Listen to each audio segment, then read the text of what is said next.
If you ask any economist the definition of money, they'll always give you three characteristics. It's a store of value, a medium of exchange, and a unit of account. But what is exciting is that how we define money and what we believe fits these three characteristics has evolved tremendously over the years. Back in the day, we used to use cattle, and cattle was a store of value. The word capitalism has its roots from the word cattle.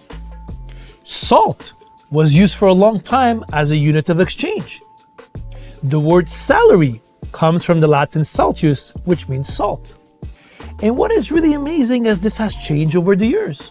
From cowrie shells to even animal skins have been used as money.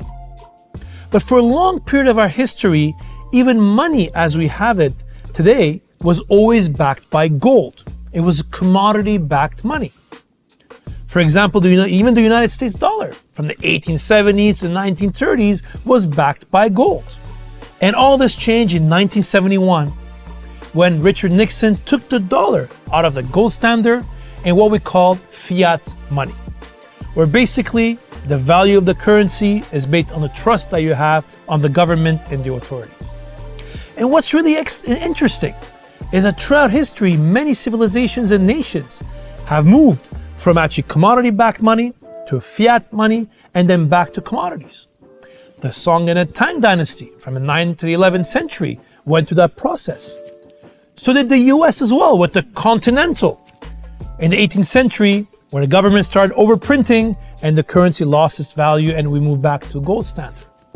And this is why there's a lot of interest today on Bitcoin, in which we refer to as digital gold, especially in an era of potential fiscal indiscipline, quantitative easing, or potential risk of currency devaluations, where not only gold, but digital gold, aka Bitcoin, can play a role in a diversified portfolio.